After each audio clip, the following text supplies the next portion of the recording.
Basic accounting principle concept and conventions. ये basically हमारे TST exam में हमारी हेल्प करेगा और इंटर कॉमर्स के क्लासेस के लिए भी हेल्पफुल होगा। जो टीएसटी का एग्ज़ाम है उसमें स्टार्टिंग में अकाउंटिंग पोर्शन में स्टार्टिंग का लेसन यही है, अकाउंटिंग कॉन्सेप्ट एंड कन्वेंशन। तो आइए हम लोग वन बाय वन देखते हैं कॉन्सेप्ट एंड कन्वेंशन के बारे में। अकाउंटिंग प्रिंसिपल टू पार्ट्स में डिवाइड किया गया है, accounting concept and second accounting convention. पहला क्या है, फर्स्ट है accounting concept and second accounting convention. अब हम लोग देखते हैं कि अकाउंटिंग कॉन्सेप्ट और अकाउंटिंग कन्वेंशन के कितनी वैरायटीज़ होती हैं और उनको हम लोग देखेंगे। अकाउंटिंग कॉन्सेप्ट पहले देखते हैं। अकाउंटिंग कॉन्सेप्ट में पहला है money measurement, business entity, going concern, cost, dual aspect, accounting period, matching concept, realisation concept, objectivity concept and accrual concept. तो ये 10 कॉन्सेप्ट जो दिए हुए हैं हम लोग वन बाय वन इसे समझेंगे। सेकंड है अकाउंटिंग कन्वेंशन। अकाउंटिंग कन्वेंशन में फर्स्ट है disclosure, consistency, conservatism and materiality. तो इन्हें भी हम वन बाय वन समझते हैं। पहले हम समझते हैं अकाउंटिंग कॉन्सेप्ट क्या होता है। पहला कॉन्सेप्ट है business entity concept. This concept implies that a business unit is a separate and distinct from the person who has supplied capital to it. That means a business and its owners should be treated separately. अब इस चीज़ को हमको ध्यान देना है कि इसमें कह रहे हैं कि जो बिजनेस होगा और ओनर होगा दोनों अलग अलग हैं। That means a business and its owner should be treated as separately. Business और बिजनेसमैन दोनों का जो एंटिटी होगी वो बिल्कुल सेपरेट होगी। फॉर एग्जांपल, जैसे अगर बिज़नेस में कोई ओनर है और कैपिटल लगा रहा है तो वो कैपिटल के बदले में इंटरेस्ट लेगा। तो या फिर सेकंड एग्जांपल हम ये समझ सकते हैं, अगर हमने अपने बिजनेस से कुछ पैसे निकाले हैं फॉर पर्सनल यूज़, तो पर्सनल यूज़ के लिए हम उसको पर्सनल यूज़ ही के ही हिसाब से मेज़र करेंगे, उसे हम बिज़नेस के पर्पज़ से का एक्सपेंसेस नहीं दिखाएंगे। ये इसी कॉन्सेप्ट के तहत है, बिजनेस एंटिटी कॉन्सेप्ट के ही तहत अगर हम कुछ पैसा अपने बिजनेस के लिए पर्सनल यूज़ के लिए निकालते हैं तो वो हमारी ड्राइंग में आती है पर्सनल यूज़ के लिए, तो उसे हम अलग ट्रीट करते हैं। और बिज़नेस के खर्चे के लिए अगर निकालते हैं तो हम उसे अलग ट्रीट करते हैं। तो बिजनेस एंटिटी कॉन्सेप्ट ये कहता है कि बिजनेस और ओनर दोनों अलग अलग हैं। अगर वो अपने सेपरेट खर्चे कोई कर रहे हैं तो उसका रिकॉर्ड वो अलग मेंटेन करे, और अगर बिज़नेस से रिलेटेड कोई खर्चे हो रहे हैं तो उसका रिकॉर्ड अलग मेंटेन करें, ताकि जो बिज़नेस की कंडीशन है लास्ट में जब हम कंडीशन देखने जाएं या बैलेंस शीट बनाएं तो उसमें हमें पता चले कि ये प्रॉफिट की कंडीशन में हमारा बिजनेस चल रहा है या लॉस की कंडीशन में चल रहा है। सेकेंड है money measurement concept. Money is that only unit of measure that can be employs to achieve homogeneity of financial data. So accounting record only those transactions which can be expressed in term of money, तो other types of transaction can be kept.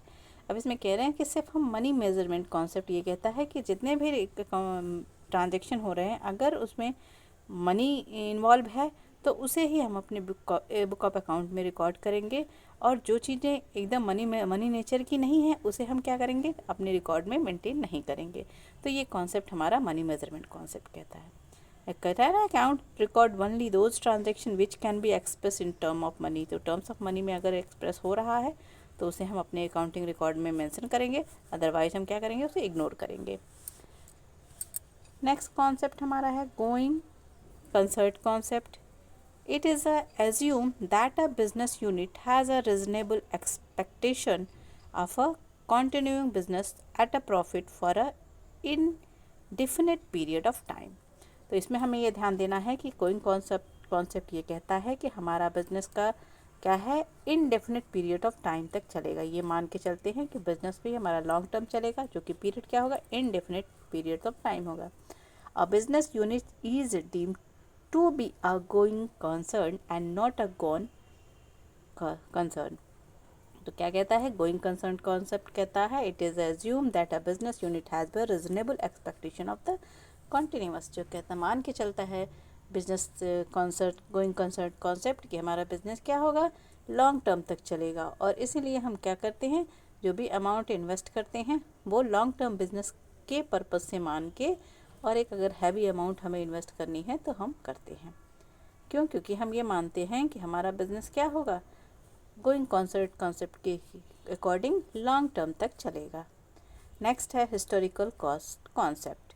Cost concept implies that assets, यानी कौन से assets की बात यहाँ हो रही है, fix assets, is recorded in the books of on the basis of this original cost. ये कह रहे हैं हिस्टोरिकल कॉस्ट ये कहता है कि जो भी हम रिकॉर्ड मेंटेन कर रहे हैं उसमें हम जो फिक्स एसेट्स होगा उसे हम ओरिजिनल कॉस्ट पे दिखाएंगे इन द फर्स्ट ईयर पहले साल जो बिजनेस स्टार्ट करेंगे, फर्स्ट ईयर में हम क्या करेंगे, बिजनेस के जो भी एसेट्स होंगे, फिक्स एसेट्स होंगे, उसे हम ओरिजिनल कॉस्ट पे दिखाएंगे।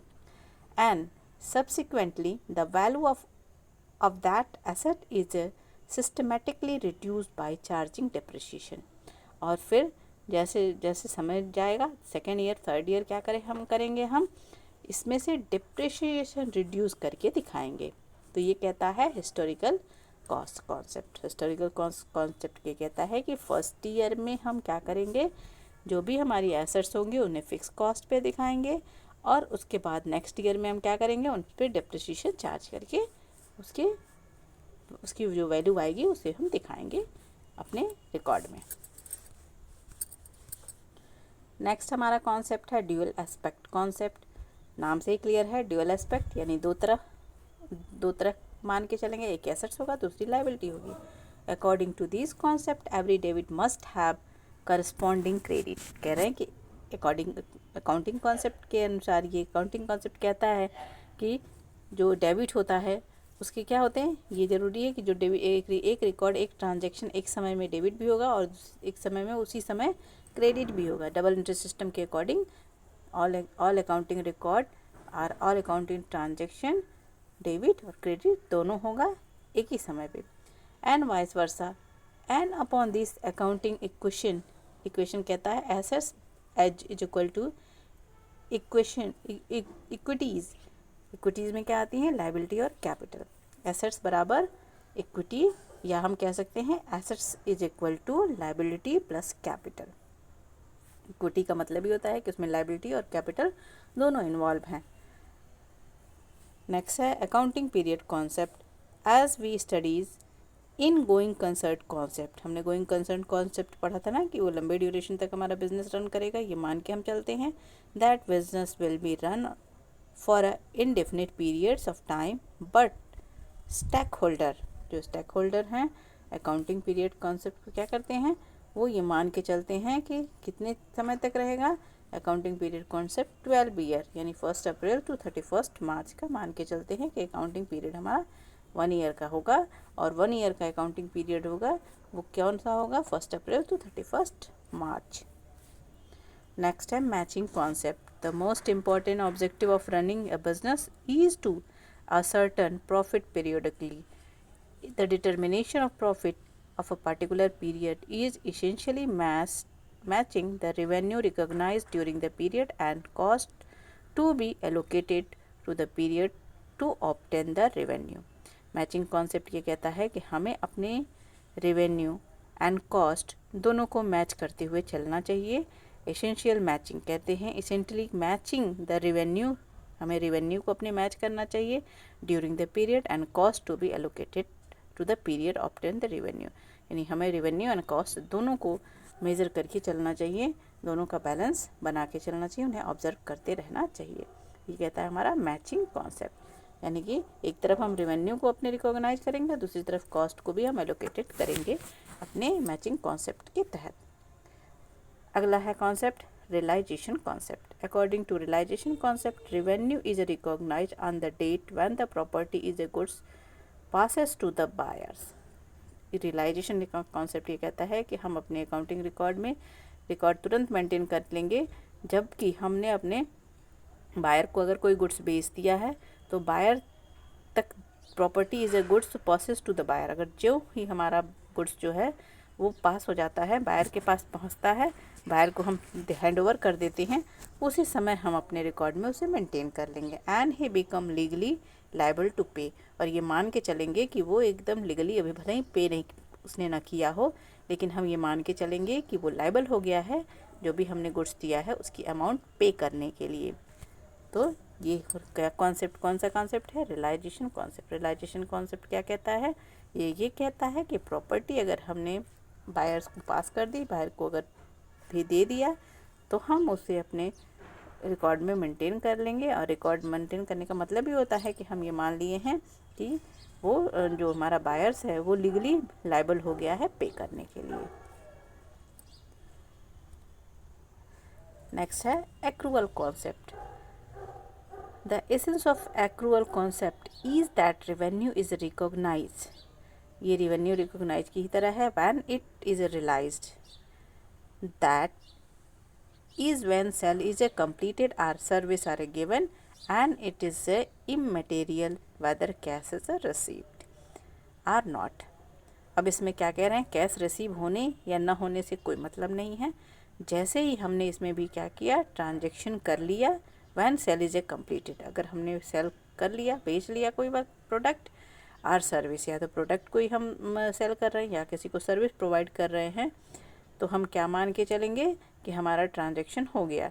And cash is received or not, अगर कैश रिसीव हुआ हो या ना हुआ हो, ये मान के चलते हैं कि कैश हमारा रिसीव हो जाएगा।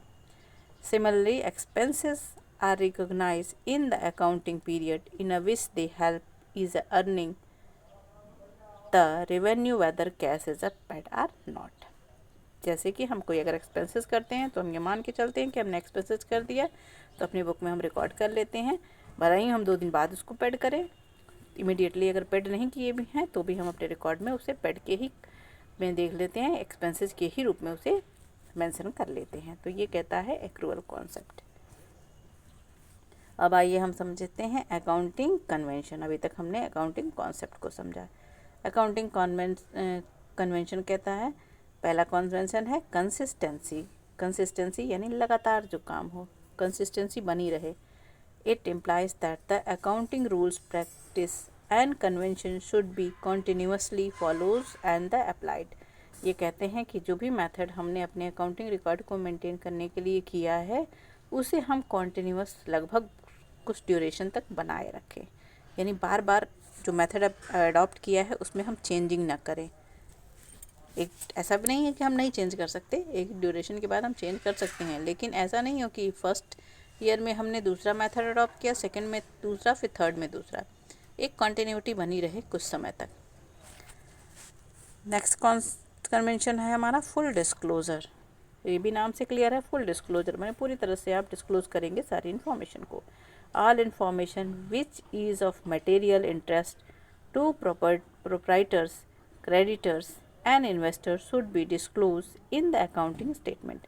हमारे अकाउंटिंग स्टेटमेंट से क्या होना चाहिए? फुल डिस्क्लोजर होना चाहिए। तो भी हमने रिकॉर्ड मेंटेन किया है वो फुल डिस्क्लोजर होना चाहिए, कोई चीज़ हिडन नहीं होना चाहिए। नेक्स्ट हमारा कन्वेंशन है कन्वेंशन ऑफ कंजर्वेटिज्म और प्रूडेंस। कंजर्वेटिज्म कहता है कि the main motto of these conservatism is anticipate no profit out provide for all possible losses. कहते हैं कि हम कोई प्रॉफिट की पहले व्यवस्था नहीं करेंगे, लेकिन लॉसेस की व्यवस्था हम पहले ही कर लेंगे। ये मान के हम चलते हैं कि बिजनेस में हमारे लॉसेस हो सकता है। So according to these convention, profit should be never be overestimated and there should always be provision for losses. और इसी कॉन्सेप्ट के तहत हम क्या करेंगे? प्रॉफिट की व्यवस्था हम नहीं करते हैं, लेकिन अपने लॉसेस के लिए प्रोविज़न करके पहले से ही चलते हैं, कि मान के चलते हैं हम कि इन फ्यूचर हमें कुछ लॉस हो सकता है, लेकिन प्रॉफिट हो सकता है, इसकी व्यवस्था हम नहीं कर सकते। तो ये कहता है कंजर्वेटिज्म और प्रूडेंस कॉन्सेप्ट, प्रूडेंस कन्वेंशन। अगला हमारा है materiality principle. Materiality refers to relative importance of an item और एन इवेंट। मेटेरियलिटी रिफर्स क्या करता है? Relative importance. रिलेटिव इम्पोर्टेंस का मतलब होता है कि जो चीज़ें एक व्यक्ति के लिए इम्पोर्टेंस है, वो कोई ज़रूरी नहीं कि वो दूसरे के लिए भी उतनी ही इम्पोर्टेंस हो। फॉर एग्ज़ाम्पल, अगर किसी के लिए 100 रुपीज़ बहुत इंपॉर्टेंट रखता है और किसी के लिए वो 100 रुपीज़ का कोई मतलब नहीं होता है। तो ये relative importance person to person change होता रहता है। An item should be regarded as material if there is a reason to believe that knowledge of its would influence the decision of an informed investor। और ये information investor के लिए क्या होती है, रिगार्ड टू मटेरियल, कौन सी information हमारे लिए मटेरियल है, कौन सी नहीं मटेरियल है। If there is a reason to believe that knowledge of the would be influence the decision of information. जैसे उसी तरह से कुछ इन्फॉर्मेशन भी मटेरियल होती है जो बहुत इंपॉर्टेंस होती है, वो क्या करती है, किसी भी डिसीजन को चेंज करने में हमारी हेल्प करती है। Therefore, items that have a significant effect on are relevant to user should be disclosed। तो ऐसी इन्फॉर्मेशन को हमें क्या करना चाहिए, डिस्क्लोज करना चाहिए। जो भी मटेरियल इन्फॉर्मेशन है यानी नेसेसरी रिलेटिव इम्पोर्टेंस रखता है उसे हमें क्या करना चाहिए, डिस्क्लोज करना चाहिए। तो आज हमने समझा अकाउंटिंग प्रिंसिपल में कॉन्सेप्ट एंड कन्वेंशन को, जो कि हमारी हेल्प करेगा टीएसटी, पीएचडी और हायर एग्ज़ाम के कंपटीशन को बीट करने में कॉमर्स सब्जेक्ट के लिए। Thank you.